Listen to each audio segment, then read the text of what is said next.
Here's what I ask myself in this list, okay?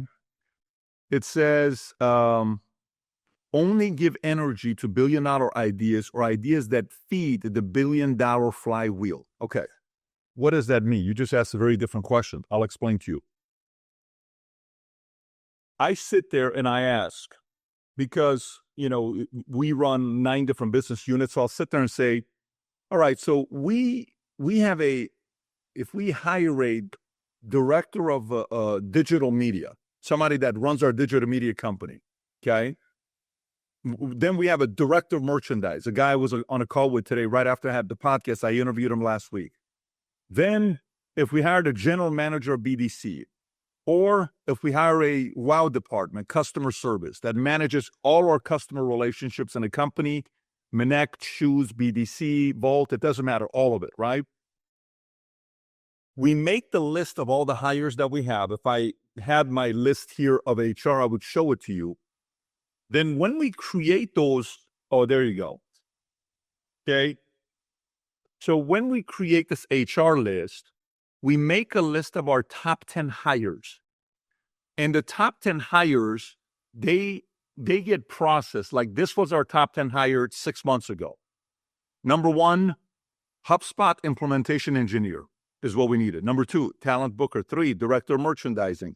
4, senior software engineer. 5, director of sponsorship. 6, senior data analyst. 7, sponsorship account manager. 8, senior software engineer. We need 2 of them. 9, mixologist, because we run a bar and a club. Mixologist made 9. Can you imagine a mixologist was on 9? And in sales is always going to be in the top 10 of the list, right? But all these other people are people that we're hiring. So this is all job openings that we're hiring, but we sit there and we rank who is the next hire based on what? If I only have $200,000 to spend on hiring an executive, which executive is going to scale the business where we're going to get the biggest rate of return for that money we're investing into them? Is it, operations? Is it compliance? At one point for me, the investment was into compliance because it was creating so much noise that nobody can actually do their business. So it wasn't an offense hire. It was a defense hire that gave everybody 8 hours more a week to work. Because everybody in the company at one point was a compliance officer. I'm like, we can't do this anymore.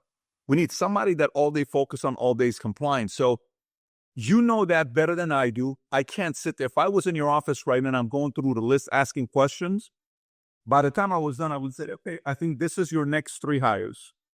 And then you need to go out there and, by the way, for us, it changes. Just so you know, you could be number 1 hire this month and number 18 could be number 1 next month.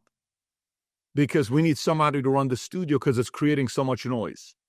So we have to go find somebody that's running the studio. So this is not stays like this all the time. This could change. I'll pause if there's any follow-up because I know you got 2 more questions.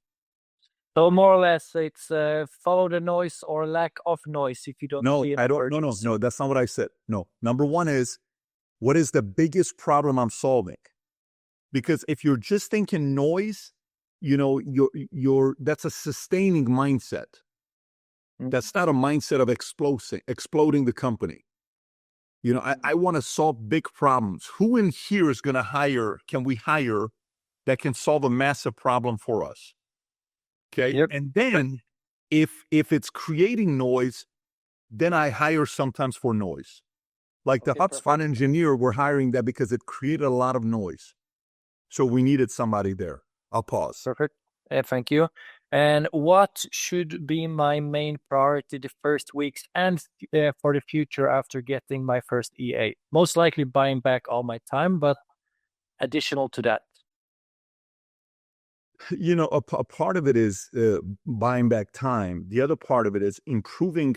Like if you made a list right now of your top 50 most important relationships, like let me tell you what happens when you hire somebody that's very qualified.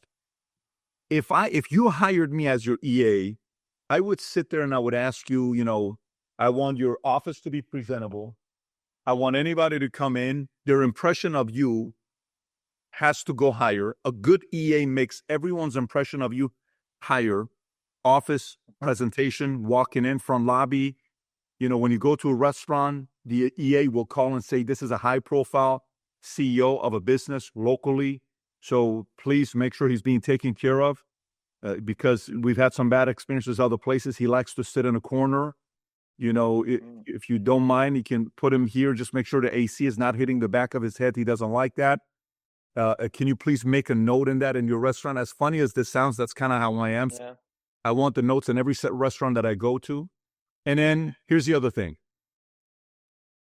If you were to make a list of your top 50 most important contacts in business, who would they be? The assistant's job is to improve all of those relationships with you. Birthday, anniversaries, cards, reminders, send a video to them, tell them you said this, they just went through this. I want to spend $80 sending this gift to them. Can you approve it? Yes. Hey, don't forget that person sent you that email. Make sure we get back to them. That person sent us 3 boxes, sign these 3 cards. I want to send it to them. It's improving all the relationships for you as well. A great EA that does that has a permanent job forever. Thank you. And then last thing, when growing your team, what type of weekly routines and spread out tradition do you keep in place to get or keep the desired culture you want? So accountability right off the bat, Monday morning, very important to kick off the week, okay? It needs to be a strong meeting. It needs to be an exciting meeting that you're having with your crew, but there also needs to be an accountability. What do you have going on? What is on your list of things to do this week? What do you guys need from me? So that's more the blocking and tackling stuff that we got to do. And then, finding time to work on where it's being creative as well. Sometimes, you get to do it on a weekly basis, but not that often. Reaching somebody that's managing the project with deadlines that we are reaching. I wish you guys can sit in one of our staff meetings on a weekly basis that we do, like we did ours yesterday, and you'll see Tom will get up there and say, I need a date. I need a date. Give me a date. What date you want to put on this? Can I get back to you on Friday? No, I need a date right now. We've been asking for a date from you on this for 2 weeks. When is this project going to get done? Okay, March 31st. Can you do March 15th? No. Can you do the 21st? Yes. Great. That's your date. So by February 13th, can you give us an update of what's happened with XYZ? Yes. So you're managing people to do the project of urgency. Like the other day on the podcast, the guy that won the podcast was a guy that spent $2,000 buying shoes, and we did a raffle, and he ended up coming in. We've never met this guy. We have no clue who he is. He works at SpaceX. And I said, when you're at SpaceX, how long did you work there? 8 years. How many times were you in a meeting with Elon Musk? Many times. Really? Yes. Okay. What was it like? He says, Elon would come in and he would say, let's beat ourselves. How do we beat ourselves? Right? He would come in and say, how do we beat ourselves? Or he would come in and say, hey, those guys are building a rocket. It's going to be faster than us. It's going to go. So you're also building urgency, getting people to have urgency. When I go to an office and it's too lax, no urgency, that's not a high octane business. But you also don't want the high urgency to be high anxiety. You can create urgency without high anxiety. I've worked with people where it's like walking on eggshells. People don't want to be in an environment that they're walking on eggshells. You can drive urgency and get people to move without creating anxiety. Of course, naturally, when you're playing sports and there's 3 seconds left, naturally you have anxiety because that's the sport.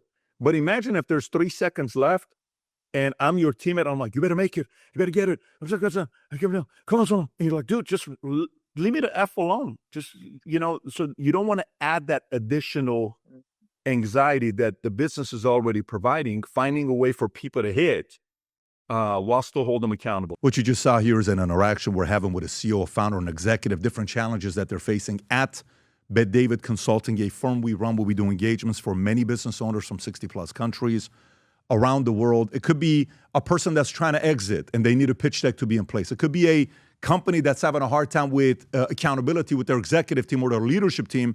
They want to put a calibration system in place that we use ourselves.